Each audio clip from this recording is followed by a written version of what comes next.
Om Swastiastu, Namo Buddhaya, Salam Kebajikan.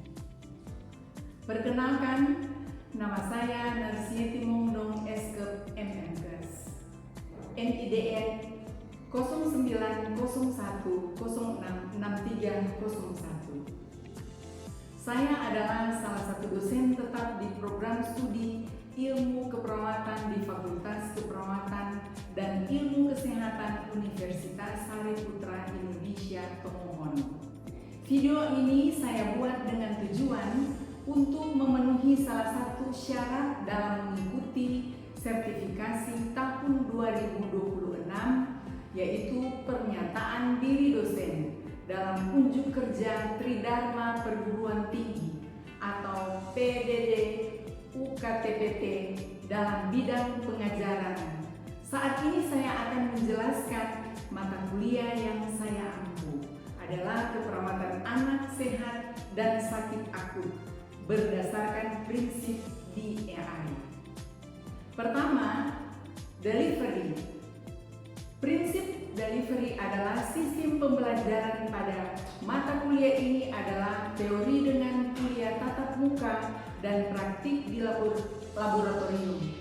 Adapun pembelajaran pada mata kuliah keperawatan anak sehat dan sakit akut berupa dosen menyampaikan materi menggunakan berbagai metode yang bervariasi agar mahasiswa dapat memahami pembelajaran dengan baik, yaitu ceramah, diskusi, small group, discovery, learning, dan lab skill, serta role play. Student Center Learning (SCL) mendorong mahasiswa untuk belajar mandiri dan dapat mengembangkan materi. Problem Based Learning (PBL) mengajak mahasiswa untuk memecahkan masalah dan mencari solusi terhadap kasus yang ada. Diskusi kelompok dan tanya jawab. Selanjutnya, demonstrasi, praktik langsung terkait dengan materi. Kemudian materi diberikan lewat media pembelajaran, didukung dengan WhatsApp group untuk petunjuk diskusi dan materi yang akan dibahas pertemuan selanjutnya. Google Classroom untuk pengumpulan tugas, Google Form, serta presentasi PowerPoint yang menarik. Kedua, interaction. Dosen menerapkan komunikasi dua arah yang aktif dengan cara mengajukan pertanyaan kepada mahasiswa untuk memancing tanggapan, memberikan kesempatan yang luas bagi mahasiswa untuk bertanya mengenai materi yang belum dipahami. Sedangkan interaksi pada pertemuan di laboratorium salah satu menggunakan role play, yaitu melibatkan mahasiswa dalam memerankan suatu karakter atau simulasi tertentu untuk memahami pembelajaran. Ketiga, asesmen. Dosen melakukan penilaian secara objektif dengan pembobotan yang transparan di dalam perkuliahan. Nilai teori, tugas individu 10%, tugas kelompok 10%, UTS 25%, UAS 25%, etika 10%, dan praklim 10%, serta tutorial 10%. Praktikum dinilai lewat OSCE 10%, penugasan individu 25%, penugasan kelompok 15%. Capaian pembelajaran mata kuliah atau CPMK. CPMK 1. Memahami paradigma dan filosofi keperawatan anak, family center care dan alternative care, therapeutic plan, serta peran dan fungsi perawat anak. 2. Memahami konsep tumbuh kembang, masalah kesehatan anak, serta komunikasi pada anak sesuai dengan tahapan usia perkembangan anak. 3. Melakukan pengkajian dan simulasi tumbuh kembang anak menggunakan pedoman simulasi deteksi dan intervensi dini tumbuh kembang atau SDI-DTK, dan Denver Development Screening Test (DDST). 4. Mendokumentasikan manajemen terpadu balita sakit atau MTBS dan manajemen terpadu balita muda MTBM. Kelima, menerapkan asuhan keperawatan anak sehat dan sakit akut dan keluarga dengan berpikir kritis, logis, dan etis, aplikasi intervensi perawatan berbasis evidence-based nursing practice, serta memperhatikan aspek budaya, etnik, agama, atau faktor lain dari setiap pasien yang unik. CPMK 6. Memberikan pendidikan kesehatan kepada anak dan keluarga sebagai upaya pencegahan primer, sekunder, dan tersier. Kemampuan akhir tiap tahapan belajar atau sub-CPMK. Sub-CPMK 1. Mahasiswa mampu memahami paradigma dan filosofi keperawatan anak, family center care, dan traumatic care, therapeutic play, serta peran dan fungsi perawat anak. 2. Mahasiswa mampu memahami konsep tumbuh kembang dan komunikasi pada anak sesuai tahap usia perkembangan anak. 3. Mahasiswa mampu memahami dan mengidentifikasi masalah kesehatan akut pada anak. 4. Mahasiswa mampu memahami dan melakukan pengkajian dan stimulasi tumbuh kembang anak menggunakan pedoman stimulasi deteksi dan intervensi dini dan tumbuh kembang atau SDI-DTK dan Denver Development Screening Test atau DDST. Kelima, mahasiswa mampu melakukan dan mendokumentasikan pengkajian manajemen terpadu balita atau MTBS dan manajemen terpadu bayi muda MTBM. 6. Mahasiswa mampu menerapkan asuhan keperawatan anak sehat dan sakit akut dan berpikir kritis, logis, dan etis, serta memperhatikan aspek budaya, etnik, agama, atau faktor lainnya dari setiap pasien yang unik. 7. Mahasiswa mampu mengaplikasikan intervensi keperawatan berbasis evidence-based nursing practice. 8. Mahasiswa mampu mendemonstrasikan edukasi kesehatan kepada anak dan keluarga sebagai upaya pencegahan primer, sekunder, dan tersier. Adapun materi keperawatan anak sehat dan sakit akut ini dilaksanakan 16 kali pertemuan, di mana teori ada 14 kali pertemuan dan 2 pertemuan lainnya diagendakan ujian tengah semester dan ujian akhir semester berjumlah 2 kali pertemuan. Tatap muka mata kuliah ini akan dilanjutkan dengan praktikum di laboratorium sebanyak 16 kali pertemuan. Berikut ini saya akan menyampaikan proses pembelajaran secara tatap muka di ruangan kelas. Ya, selamat sore untuk kita semua. Apa kabar hari ini? Luar biasa. Baik, pertemuan kita pada saat ini memang pertemuan yang pertama dalam pertemuan semester baru di semester 4 ini, dan kita akan melaksanakan pertemuan dengan materi yang akan berikan pada saat ini, keperawatan anak sehat dan sakit akut. Nah, sebelum kita akan mulaikan pembelajaran di saat ini, sebelumnya kita minta bimbingan doa. Siapa yang amin?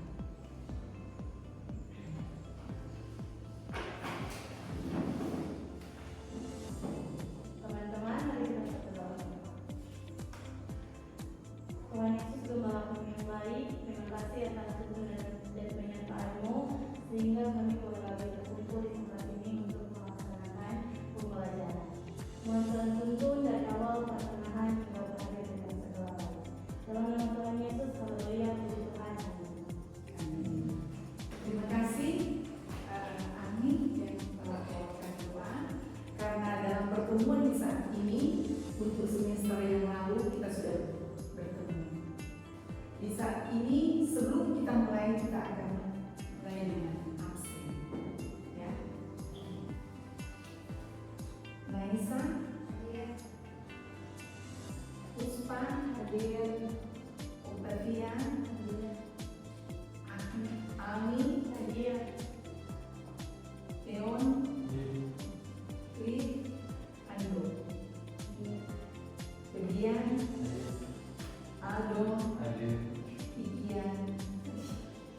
ini 3 SKS dan ada praktik 2 SKS. Tapi saat ini pertemuan secara teori 3 SKS, kemudian kita harus komitmen bersama ya, untuk kehadiran 75% minimal. Jadi dari 16 kali pertemuan 2 kali untuk UTS dan UAS. Jadi untuk pertemuan 16 kali pertemuan, kalau di bawah 75% mohon maaf, tidak bisa melanjutkan ya. Kemudian tolong memperhatikan untuk performance. Selain performance, nurse akan menilai tentang etika ya. Untuk etika ada dinilai ya. Jadi sesuai kesepakatan untuk RPS sudah dibagikan untuk bersama-sama, dan pada saat ini kita akan mulaikan materi yang pertama. Sebelum kita akan membahas tentang paradigma dan filosofi keperawatan anak, kita akan ada capaian ya, capaian pembelajaran. Harus memahami kalau belajar ini ada capaian pembelajaran di mana mahasiswa mampu untuk ketepatan menyebutkan definisi dari FCC maupun ASI, di mana alternatif care dan family centered care. Kemudian ketepatan menjelaskan peran dan fungsi perawatan anak. Ketepatan memahami filosofi perawatan anak dengan peran dan fungsinya. Ya, ini yang akan kita bahas bersama, dan kita akan karena baru pertemuan pertama, mohon menjadi perhatian ya,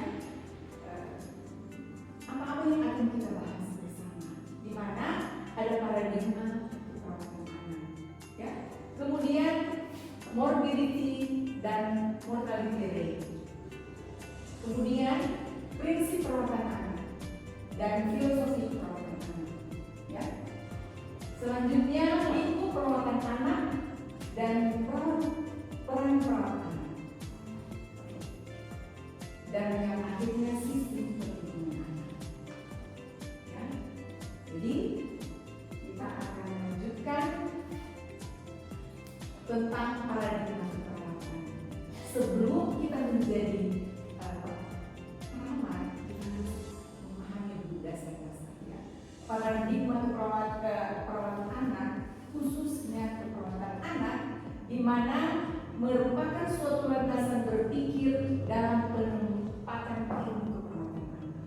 Ya, berpikir dalam ilmu perawatan anak. Landasan berpikir tersebut terdiri dari ada 4 komponen, di mana manusianya ini, manusia yang terlepas ini adalah anak, kemudian keperawatannya, ya, jelas keperawatan anak, kemudian konsep sehat sakit, ya, konsep sehat sakit yang terkait ini saling terkait, di mana lingkungan ini semuanya saling terkait, ya, boleh paham?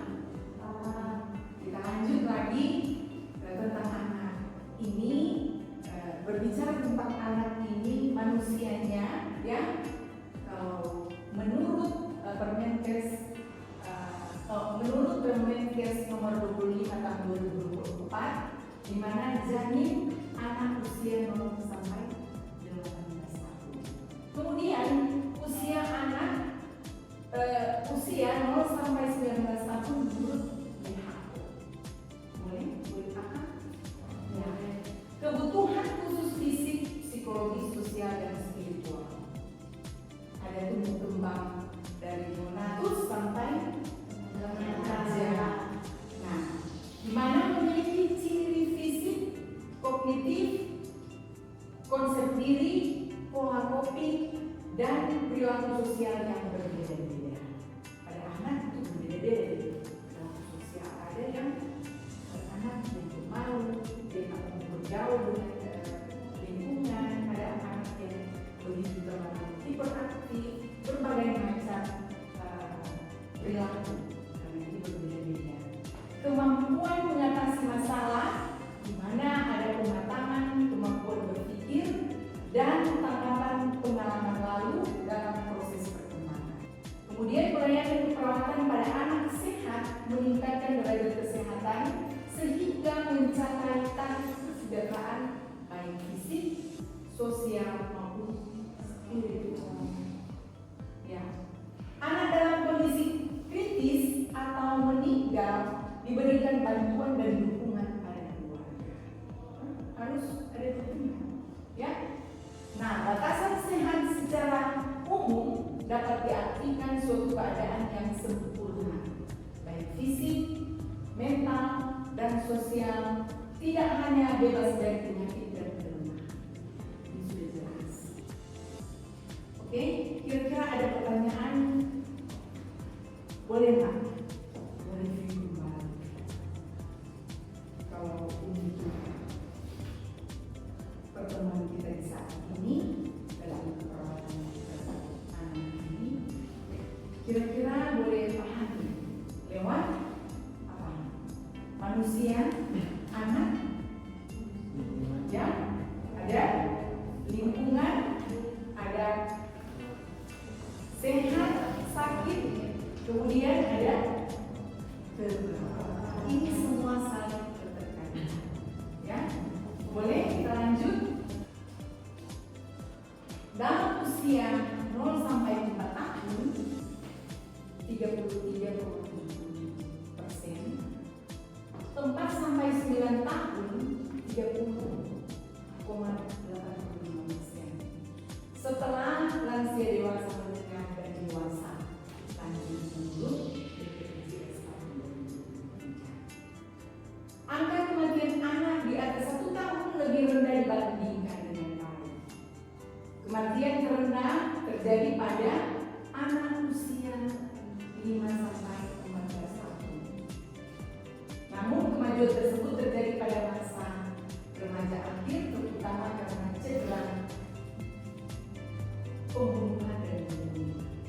Ini prinsip-prinsip perawatan anak kita harus masuk, harus memahami dulu, sehingga bagaimana kita coba merawat itu jadi nurse terbaik. Ya. Dimana prinsip perawatan anak bukan miniatur seorang dewasa, tetapi sebagai individu yang unik. Jadi anak jangan tolong membuat dia jadi orang dewasa atau membimbing dia sebagai orang dewasa. Tapi anak ini dia sebagai individu yang unik. Tujuan perawatan anak dan keluarga adalah proses pematangan anak sehat sebagai makhluk biopsikososio-spiritual dalam konteks keluarga dan masyarakat, dengan memperhatikan lingkungan internal maupun eksternal, ya. Tentang filosofi keperawatan anak.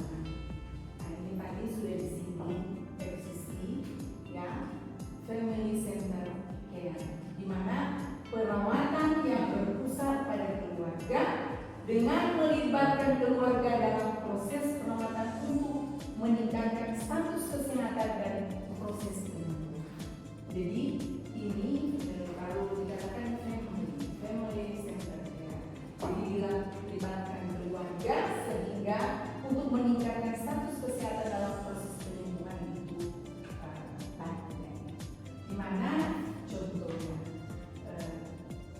kalau anak bayi baru untuk persiapan pulang, discharge planningnya harus membimbing orang tua untuk cara memandikan, sehingga bukan hanya di rumah sakit air yang bersih, diajarkan mulai dari discharge planning dari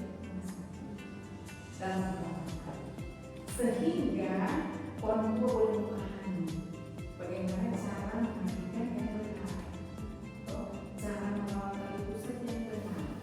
Ya. Kita review kembali bagaimana Puspa.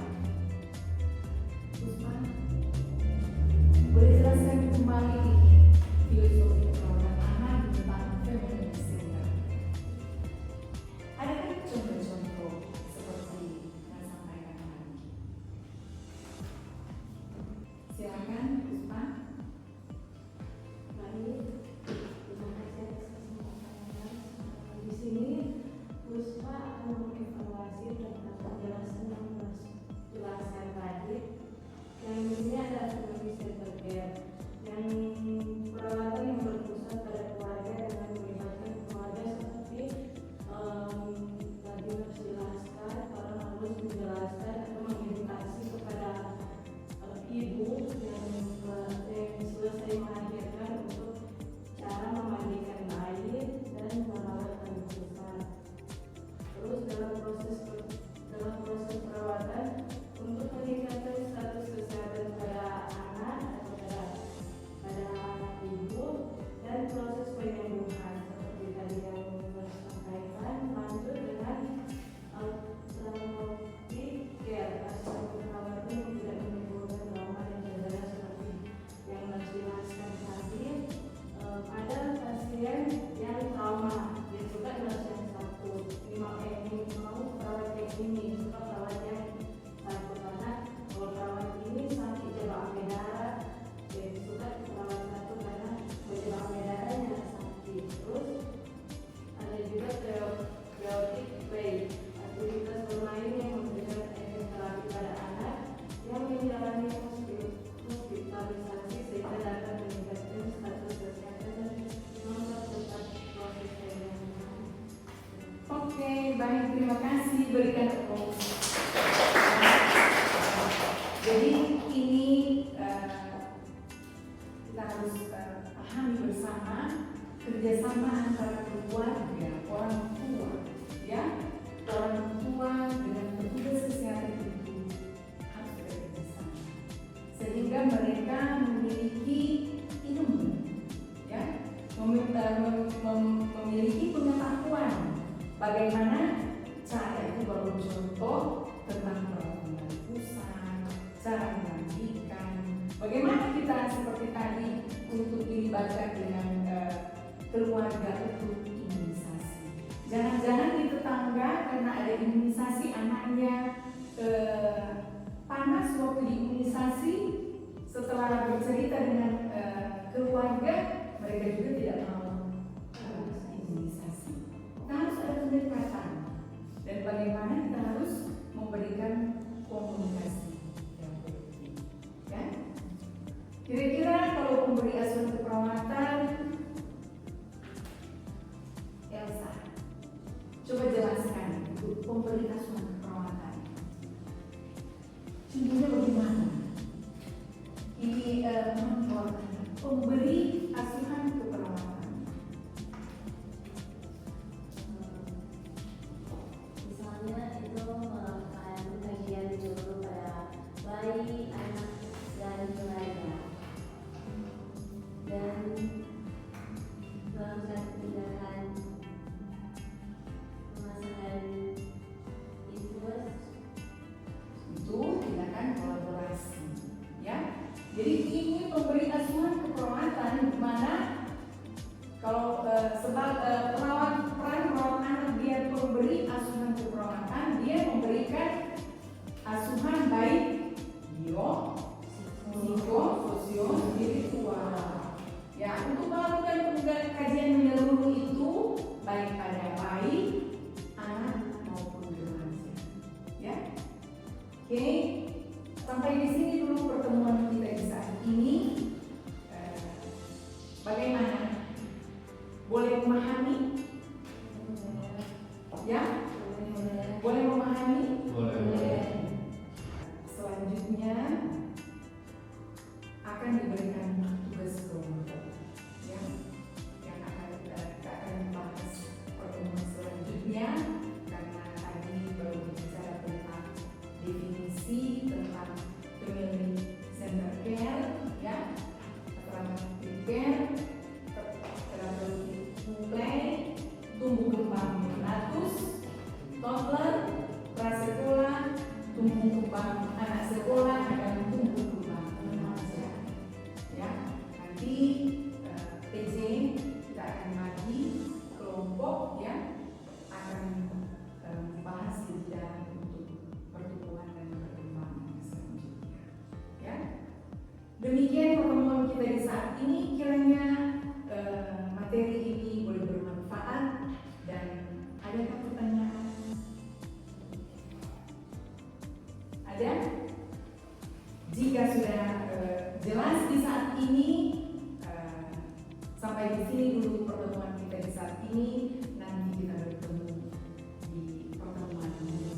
Demikian untuk pernyataan diri dosen dalam Tridharma Perguruan Tinggi atau disingkat dengan PDD UKTPT untuk sertifikasi dosen tahun 2026, khususnya pada aspek pembelajaran. Terima kasih.